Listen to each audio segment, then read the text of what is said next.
কবরের স্পর্শের কারণে লাঠির দাম। এক সাহাবী নবীর সামনে আসছে, নবীজি বলে কি, ওই সাহাবী তোর উপর আমি খুশি হয়ে গেছি, তুই যা চাবি তাই দিব।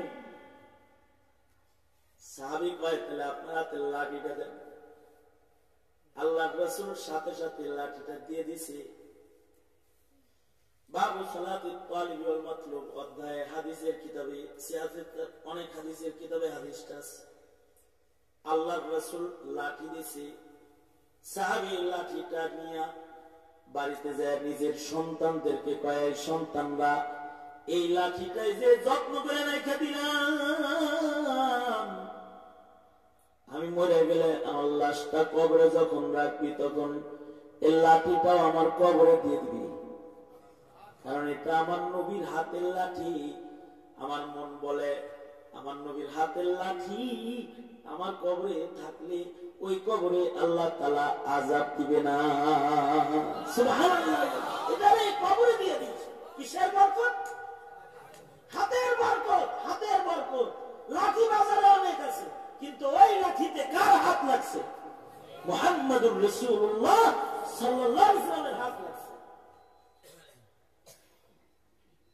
মুসলিম শরীফের রিওয়ায়াত, ইন্টারনেটের যুক্ত মুসলিম শরীফ লিখে ঢুকলে পাওয়া কিতাবুল জানায়েজ, জানাজার অধ্যায়ে একটি হাদিস আছে যে আল্লাহর রাসূল সাল্লাল্লাহু আলাইহি ওয়াসাল্লাম যখন ইন্তেকাল করলেন, এক গোলাম এসে একটা চাদর বিছনা বানায়া নবীজির কবরে বিছায়া দিল। সব বেদাতীদের কাছে কিছু দলিল থাকে, কিছু কিছু বেদাতীরা আছে পীরের খাট দেয় কবরে, খাট, তোষক, বালিশ, লেপ, কম্বল। কবরে কম্বল নিলে পরে সম্বল হয় না।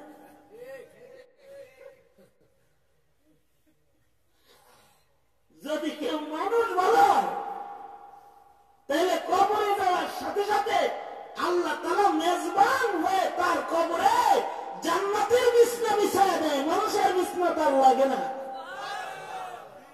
আর যদি আমল খারাপ হয় তাইলে আল্লাহ তাআলা তার কবরে জাহান্নাম থেকে এক খণ্ড আগুন এনে ঢুকায়া দেয়। হুফরাতুম মিন হুফারিন নার, কবরটা তখন জাহান্নামের খণ্ড হয়। কম্বল লয়ে যায়, লেপ লয়ে যায়, আগুন পায় আরো ভালো তাড়াতাড়ি জ্বলবো। সিনেমা হলে যায় বয়েছিলি, তুই সিনেমা দেখছিস, তোর গায়ে বয়েছিলাম, কি কষ্ট হয়েছে? কষ্ট না, কষ্ট না। আরে পিয়াজ খাইলেই যদি কষ্ট হয়, হাদিসে আছে পিয়াজ খায়া মসজিদে যাইবা না, কারণ কাঁচা পেঁয়াজের দুর্গন্ধে ফিরিস্তাদের কষ্ট হয়। তাহলে গাঁজা খেলে কষ্ট হয় না ফিরিস্তা? হ্যাঁ, ফিরিস্তা বলবে তুই বহুত গাঁজা খায় জ্বালাইছিস, মরছিস, ভালো হয়েছে। বহুত ইয়াবা খাইছিস, বহুত পাপাচার করেছিস, যাই মুক্তি পাইছি। কিছু কিছু মানুষ মারা গেলে ফিরিস্তায় খুশি হয়, আর কিছু কিছু মানুষ মারা গেলে ফিরিস্তায় কান্দে।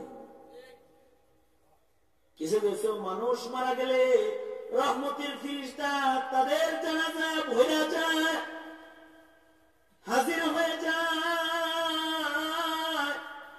এই ফিরিস্তা গুলা তাদের নাজাতের সাক্ষী। ইয়াউমা ইয়াকুমুর রূহু ওয়াল মালাইকাতু সাফফান লা ইয়াতাকাল্লামুনা ইল্লা মান আযিনা লাহুর রহমান। বিচার যেদিন হবে আল্লাহ তাআলা ফেরেশতাদেরকে কাতার করে দাঁড় করায় দিবে। যার গুনাহ বেশি ফেরেশতাদেরকে বলবে সাক্ষী দে, ইবাদত বেশি তো ডান পাশের ফেরেশতারা বলবে সাক্ষী দে, ওর ইবাদতের সাক্ষী দে। সাক্ষী দিবি, বিচার পক্ষে যাবে, জান্নাতের দরজা খুলে যাবে। ঘরে তেলে ফেরেশতা আছে, ভয় পাইতে হইব। পৃথিবীর কোথাও আমরা একা না, কিরামান কাতিবিন ইয়ালামুনা মা তাফআলুন। দুইজন ফেরেশতা আমাদের কাঁধে আছে, এরা সব দেখতেছি, এক সেকেন্ডের জন্য তারা গাফিল না। যদি এই বিশ্বাস কারোর ভেতরে না থাকে তাহলে ও বেঈমান। আল্লাহর না মানলে যেমন বেঈমান, নবীজির নবুয়ত না মানলে যেমন বেঈমান, ফেরেশতা না মানলেও বেঈমান, কোরআন না মানলেও বেঈমান। এই কারণেই তো মক্তবে গেলে আমাদেরকে পড়ানো হয়। আমার সাথে বলেন আমানতু বিল্লাহি। আওয়াজ করে গান, আওয়াজ করে গান। মক্তব তো বন্ধ হওয়ার পথে আছে, জোরে পড়েন, বাচ্চাগুলোর মুখস্থ হবে। আমানতু বিল্লাহি ওয়া মালাইকাতিহি ওয়া কুতুবিহি ওয়া রুসুলিহি ওয়াল ইয়াউমিল আখির।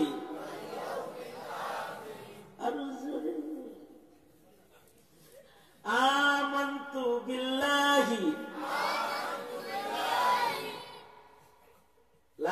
রাগ হয়ে পড়ে, এত রাত্রে কেউ রাগারাগি করে, খুশি মনে করতে পারেন না, কত কত দিতেই হবে। আমানতু বিল্লাহি ওয়া মালাইকাতিহি ওয়া কুতুবিহি ওয়া রুসুলিহি ওয়াল ইয়াউমিল আখির ওয়াল কদরি খাইরিহি ওয়া শাররিহি মিনাল্লাহি তাআলা। এবার তো বড় হয়ে গেছে হুজুর, কইতারি না এগুলা, না কইতে কইতেই তো কিচ্ছু কইতে পারে না। দেখেন না সংসদের ভিতরে আমার আরবি বোর্ডের নাম কইতে পারে না সংসদের, খালি হুজুর যখন বলে না। মুখটা খুললে কি পালের বড় বড় মারা যাবে নাকি? তাহলে তো কিছু উচ্চারণ গুলা সই হয়ে যায়।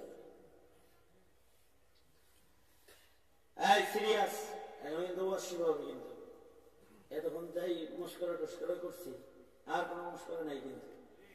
হ্যাঁ, আমল গুলো ধরে নিয়ে যেতে হবে। তাহলে কি ফেরেশতা আছে? আছে আছে দেখছেন?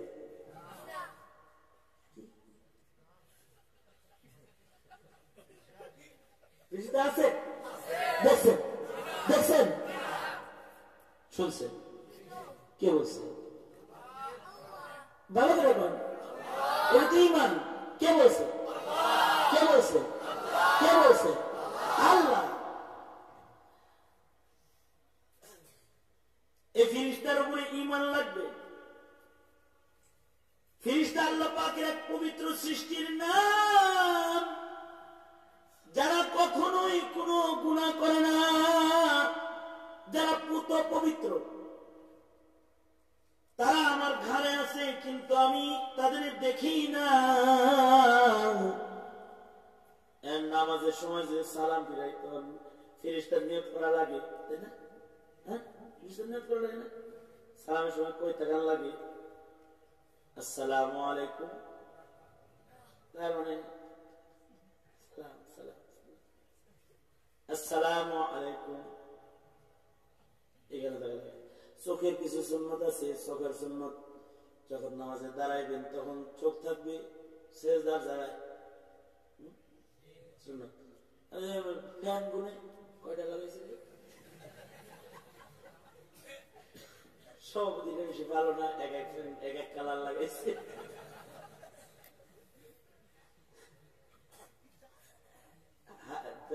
জান্নাতে যখন যাইবা, যা দেখবা যে হুরের চোখ টেরা এরকম থাকে।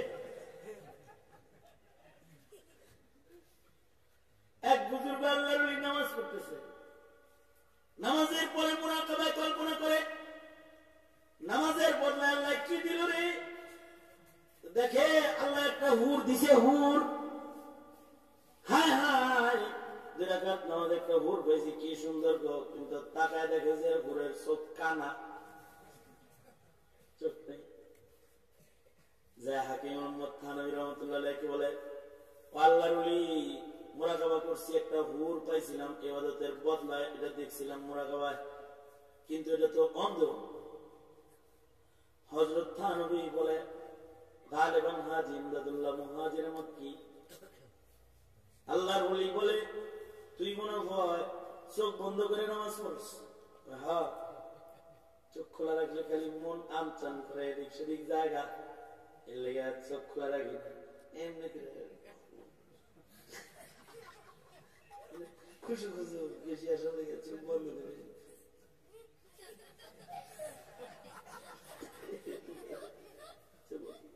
না, চোখ খোলা রাখবি দাঁড়ানো অবস্থায় সেজদার জায়গায়, রুকুর হালতে দুই পায়ের মাঝখানে, সেজদার হালতে মাটির উপরে, তাশাহুদের হালতে কোলের উপরে, চোখের সুন্নাত হয়ে থাকবে, মাথা সোজা থাকবে, নজর কোলে। আর সালাম ফিরানোর সময় কোথায়? আমার সাথে সালাম ফিরা,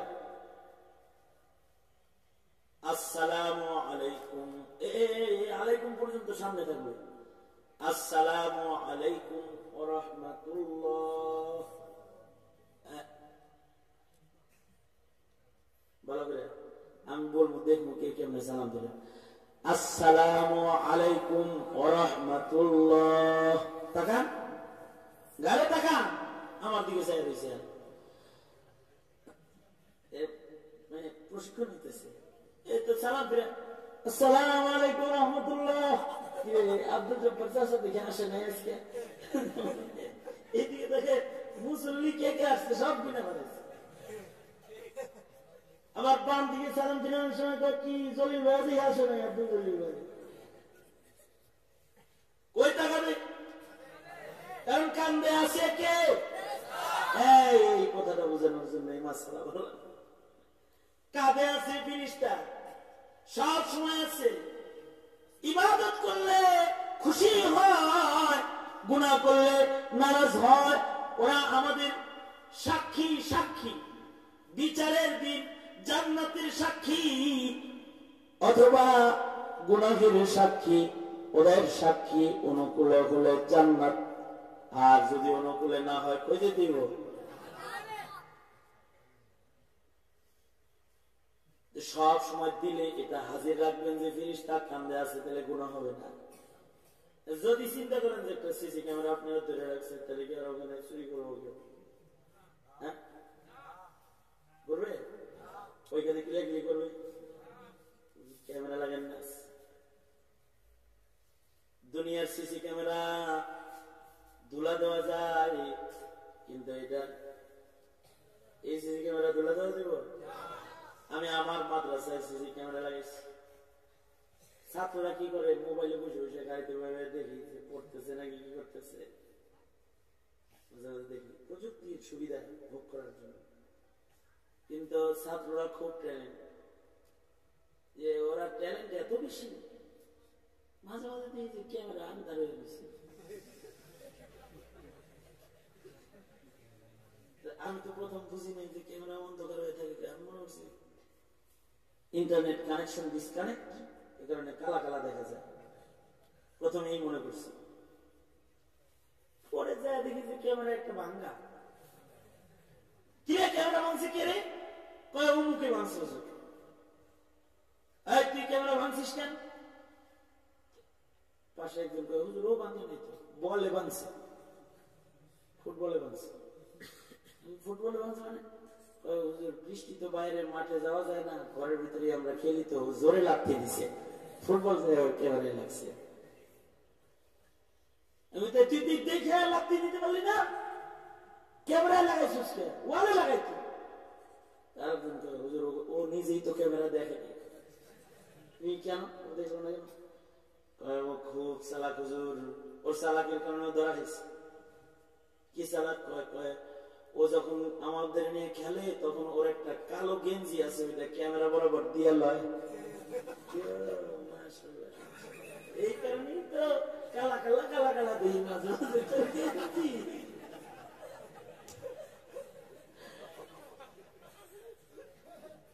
দুনিয়ার সিসি ক্যামেরা ফাঁকি দেওয়া যায়, আল্লাহর ক্যামেরা সেটা ফাঁকি দেওয়া যাবে না। ফিরিস্তা ফেরেশতারা ধরে রাখছে, আন্দারেও সব। বর্তমান ক্যামেরা অন্ধকারেও রেকর্ড হয়। কি ক্যামেরা জানি কয়, ও অন্ধকারেও স্পষ্ট দেখা যায়।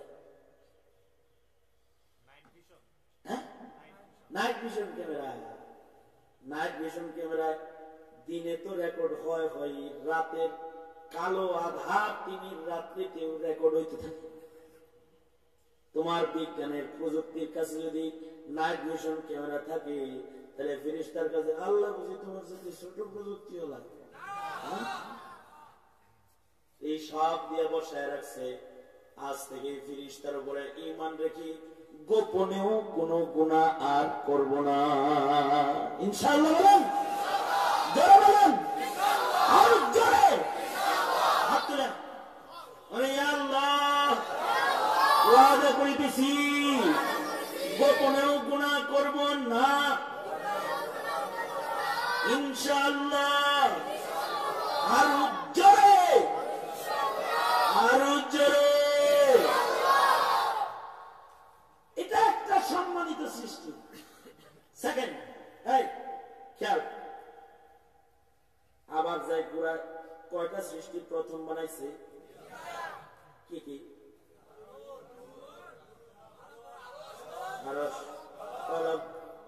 সম্মানিত সৃষ্টি প্রথম কোনটা বানাইছে? ফেরেশতা। প্রথম কোনটা বানাইছে? ফেরেশতা। সম্মানিত সৃষ্টিও আছে তিনটা। এক নাম্বার প্রথম বানাইছে নূর থেকে ফেরেশতা। সেকেন্ড টাইম যেটা বানাইছে এটা আগুন থেকে। এটার নাম কি? জিন। জিন জিন, এটার নাম কি? জিন। জিনেও কিন্তু শক্তি আছে। ফেরেশতা যেমন উপরে যায়, জিনও উপরে যায়। ইবলিস শয়তান আগে জান্নাতের কাছে যাইতো, যায় জান্নাতের পাশে যায় হযরত হাওয়ারে বলে, খাও খাও, যদি জান্নাতে থাকতে চাও এই ফলটা খাও। একেবারে জান্নাতের কাছে যায়। মানে ৭ আসমানের উপরে সিদরাতুল মুনতাহার কাছেও জিন চলে যায়। মানুষ আকাশের তলা খুঁজে পাবে না, কিয়ামত পর্যন্ত রকেট দৌড়াও, আকাশের তলা পাবে না। কিন্তু জিন্নাতরা ৭ আসমানও পার হইতে পারত, এত শক্তি ওদের দিচ্ছে। আবার এক সময় এক এক আকৃতি ধারণ করে, হায়াত অনেক লম্বা লম্বা। মনে মনে অনেকে ভাবতেছে, কি কাম রইল আমার, আল্লাহ জিন বানাইলে কি লাভটাই না হইতো, এই জিন বানাইলে কি লাভ হইতো না লস হইতো। আগুন থেকে জিন বানাইছে আল্লাহ, যেটা আল্লাহ পাকের একটা আজব সৃষ্টি। কিন্তু মাটির দ্বারা যে সৃষ্টিটা আল্লাহ বানাইছে, এটা আল্লাহর শ্রেষ্ঠ সৃষ্টি। ওয়ালাকাদ কাররামনা বনি আদম। আল্লাহ পাক বলেন, আদম সন্তানকে আমি ইজ্জত দান করেছি, সম্মান দান করেছি। আদমকে আল্লাহ তাআলা সম্মান দান করেছে। এই যে এই কথাটা, একটা যে কথাটা বলার লাগে আমি এতক্ষণ ঘুরাইছি আপনি করে, যত সৃষ্টি আছে, ফেরেশতা, জিন, আসমান, জমিন, গাছপালা, নক্ষত্র, তারা যা আছে সব আল্লাহ তাআলা মুখ দিয়া হুকুম করে বানাইছে। বলছেন কোন ফায়াকুন, হও, হয়ে গেছে। কলম বানাইছে, হাত দিয়া বানায় নাই, হুকুম দিয়া বানাইছে। আরশ বানাইছে, হাত দিয়া বানায় নাই, হুকুম দিয়া বানাইছে। জিন বানাইছে, হাত দিয়া বানায় নাই, হুকুম দিয়া বানাইছে। ফেরেশতা বানাইছে, হাত ব্যবহার করে নাই, হুকুম দিছে আর হয়ে গেছে। আসমান জমিন হুকুম দিছে, হয়ে গেছে, হাত ব্যবহার করে নাই। কিন্তু খালাকাল্লাহু আদামা বিয়াদি, মানুষকে বানাইতে আল্লাহ তাআলা নিজের বরকতি হাত ব্যবহার করেছে।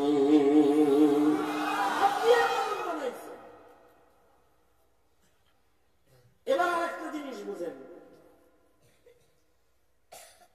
200 টাকার ক্রেস্ট, এটা যদি মিস্ত্রি যে বানাইছে তারা দিয়ে দেয়, আমরা মিস্ত্রির হাতে রয়েছে, এটার দাম 200 টাকা। আর যদি ওইটা জুবাইর আহমদ আনসারীর সাথে আল্লামা অলিপুরি দেয়, অথবা শাইখে কাতিয়ার হাতের হয়, অথবা এই ক্রেশটা যদি নুরুদ্দিন গওহারপুরীর হাতের হয়, অথবা এই ক্রেশটা যদি হাফিজি হুজুরের হাতের হয়, তাইলে হাতের কারণে ক্রেস্টের মূল্য বেড়ে যায়। এবার এই 200 টাকার ক্রেস্ট কোটি টাকার দাম হয়ে যায়। এটাকে মানুষ আলমিরাতে তালা মেরে রাখে, এটাই যেন দুলবালি না লাগে। এটা বঙ্গবন্ধুর হাতের জিনিস। কিছু পুরান নেতার কাছে যাই দেখবেন বঙ্গবন্ধুর লোক একটা ছবি আছে, এটা কত সুন্দর করে দেখছেন আমরা কি দিতেছে।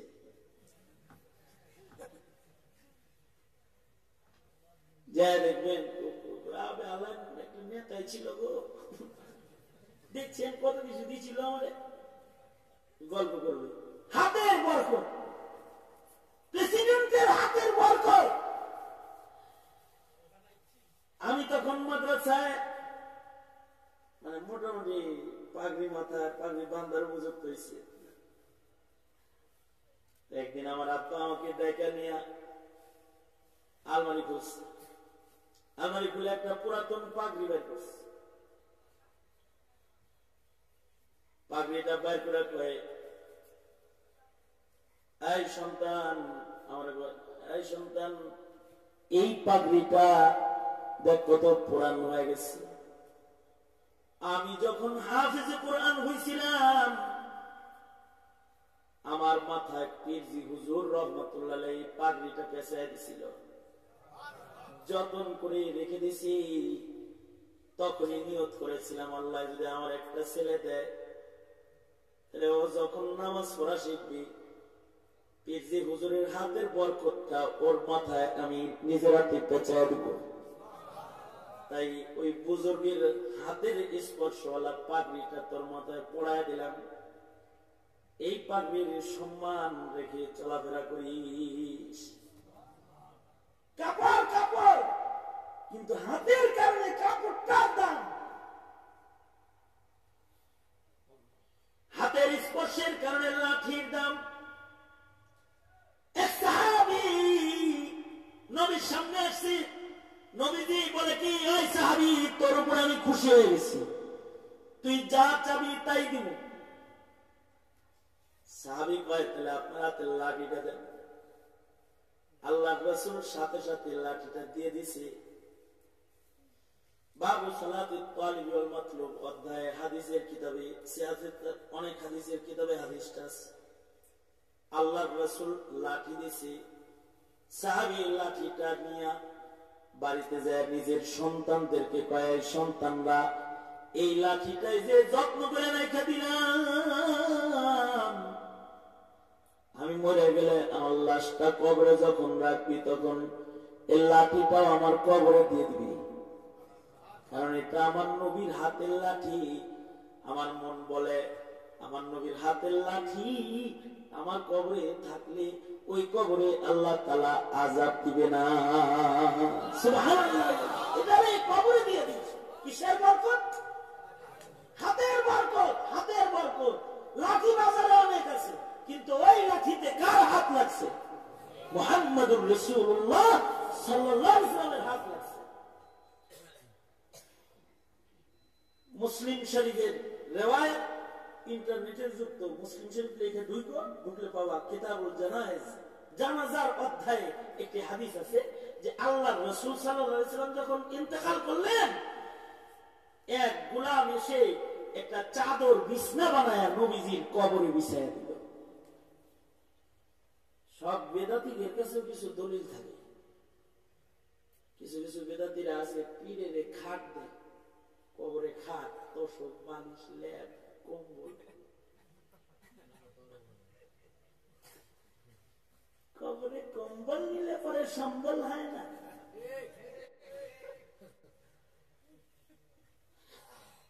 যদি কেউ মানুষ বলো তাহলে কবরে যাওয়ার সাথে সাথে আল্লাহ তাআলা মেজবান হয়ে তার কবরে জান্নাতের বিছনা বিছায়া দেয়, মানুষের বিছনা তার লাগে না। আর যদি আমল খারাপ হয় তাইলে আল্লাহ তাআলা তার কবরে জাহান্নাম থেকে এক খণ্ড আগুন না ঢুকায় দেয়। হুফরাতুম মিন যখন জাহান্নামের খন্ড হয়, কম্বল লয়ে যায়, লেপ লয়ে যায়, আগুন পায় আরো ভালো তাড়াতাড়ি জ্বলবো। ওদের কাছে দলিল হলো যে নবীর কবরে যেহেতু চাদর বিছাইছে, আমার পীরের কবরেও বিছাই। ওইটা আল্লাহর রাসূলের শান। তাসদীক বির রাসূল বিজামিই কামালাতিহি, আল্লাহর নবীর প্রতিটা শানের উপরে ঈমান রাখা, ঈমানের অঙ্গ। যেমন নবীজির মুজিজা, চাঁদ দ্বিখণ্ডিত করা বিশ্বাস করা ঈমান, নবীর মেয়ারাজ বিশ্বাস করা ঈমান, নবীর খতমে নবুয়ত বিশ্বাস করা ঈমান, নবীর শান। পৃথিবীর কোন মানুষের কবরে বিছানা নাই, কিন্তু আল্লাহর রাসূলের কবরে বিছানা, এটা নবীজির একার শান। আবু বকরের কবরেও বিছানা নাই, ওমরের কবরে চাদর বিছানো হয় নাই, আলী উসমানের কবরে চাদর বিছানো হয় নাই, কিন্তু আল্লাহর রাসূলের কবরে একটা চাদর বিছানো হয়েছে। সাহাবীরা বলে, এই গোলাম, চাদরটা কেন বিছাইলি? গোলামে কয়, দেখেন না, এ চাদরটা নবীর পছন্দের চাদর, নবীজি সব সময় এটা ব্যবহার করছে, পুরান হয়ে গেছে, কাপড়টা নবীর গায়ে এত লাগছে, এইটা যদি অন্য কোন মানুষের গায়ে লাগে তাহলে চাদরের অসম্মান হবে। নবীর গায়ের সাথে লাগা জিনিসটা নবীর কাছে থাকলে এর ইজ্জত রক্ষা হবে। তাই নবীর চাদর নবীর কবরে দিয়ে দিলাম। নবীজির চাদর নবীজির কবরে দিয়েছে। সাহাবীরা এই আবেগরে আর থামাইতে পারে নাই, ওইভাবেই এটা নবীজির কবরে চলে গেছে। এটা নবীর শান।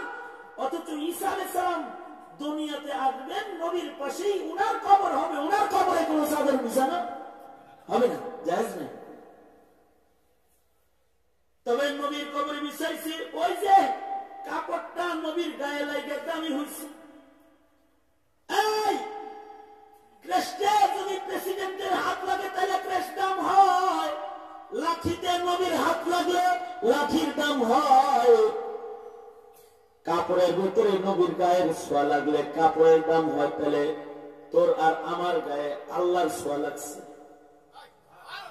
আল্লাহ তাআলা নিজের হাতে তোরে আমারে বানাইছে। এই নাক চোখ আল্লাহ নিজের হাতে সেটিং করছে, এনে কারোর চেহারায় মারতে নাই, আল্লাহ নিজ হাতে বানাইছে।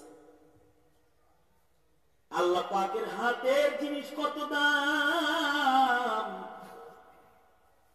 এ কারণে আল্লাহর হাতের জিনিসের দাম আসমানে দেয়, জমিনে দেয়, পাহাড়ে দেয়, গাছে দেয়। ওরা কাফের হইলেও ওদের রিজিক বন্ধ করে না জমিনে, কাফের হইলেও সূর্যের আলো ওদের জন্য বন্ধ হয় না, কারণ আল্লাহর হাতের জিনিস। তোমার দাম আসমান জমিন বুঝলো, তুমি নিজের দাম বুঝলা না, তাহলে তুমি হলো কাল আনআমি বাল হুম আদাল। আল্লাহর কাছে তুমি আসলে মানুষ না। আর যদি নিজের দাম নিজে বুঝা যদি তুমি কিছু গুণ হেফাজত করো, ইন্নামাল মুমিনুনা আল্লাযীনা ইযা যুকিরাল্লাহু ওয়াজিলাত কুলুবুহুম ওয়া ইযা তুলিয়াত আলাইহিম আয়াতুহু যাদাতহুম ঈমানা ওয়া আলা রাব্বিহিম ইয়াতাওয়াক্কালুন আল্লাযীনা ইউকিমুনাস সালাতা ওয়া মিম্মা রাযাকনাহুম ইউনফিকুন উলাইকা হুমুল মুমিনুনা হাক্কান লাহুম দারাজাতুন ইনদা রাব্বিহিম ওয়া মাগফিরাতুন ওয়া রিজকুন কারীম। বানাইছে আল্লাহ তোমার নিজের হাতে। হাতের সম্মান রাখলে তোমাকেই শুধুমাত্র আল্লাহ রাখবে জান্নাতে আল্লাহর সাথে। সুবহানাল্লাহ। সাথে আর কেউ থাকবে না, শুধুই মাত্র মানুষের জন্য জান্নাত, আর কোন প্রাণীর জন্য জান্নাত না। এই তুই কি গরু ছাগল নাকি? তুই ইনসান, তোর আল্লাহ হাতে বানাইছে, তুই আল্লাহর কাজ করবি, কারণ আল্লাহ তোকে তার সাথে রাখবে। পৃথিবীর আর কোন প্রাণীকে আল্লাহ তার সাথে জায়গা দেয় না, মানুষকে সাথে জায়গা দিবে, যারা তারা দিবে। এ কারণে আল্লাহর পছন্দের হওয়া লাগবে। আল্লাহর পছন্দের হইতে আল্লাহর পছন্দের গুণের মালিক হইতে হবে, নামাজি হইতে হবে, সাদকাকারী হইতে হবে, তিলাওয়াতকারী হইতে হবে, আল্লাহর জিকির পছন্দ হইতে হবে, আল্লাহর নাম শুনলে ভালো লাগতে হবে, ওয়াজ পছন্দ হইতে হবে। অনেকের গান পছন্দ, ওয়াজ পছন্দ না। ইদা যুকিরাল্লাহু ওয়াজিলাত কুলুবুহুম, আল্লাহর কথা শুনে তো ভিতরে ভালো লাগে, কম্পন আসে, আল্লাহর ভয় হৃদয়ে কম্পন হয়। তিলাওয়াত শুনে তখন চোখের পানি পড়ে, অথবা তওবা করতে মনে চায়, ঈমান বাড়ে। এগুলো জান্নাতি মানুষের আলামত।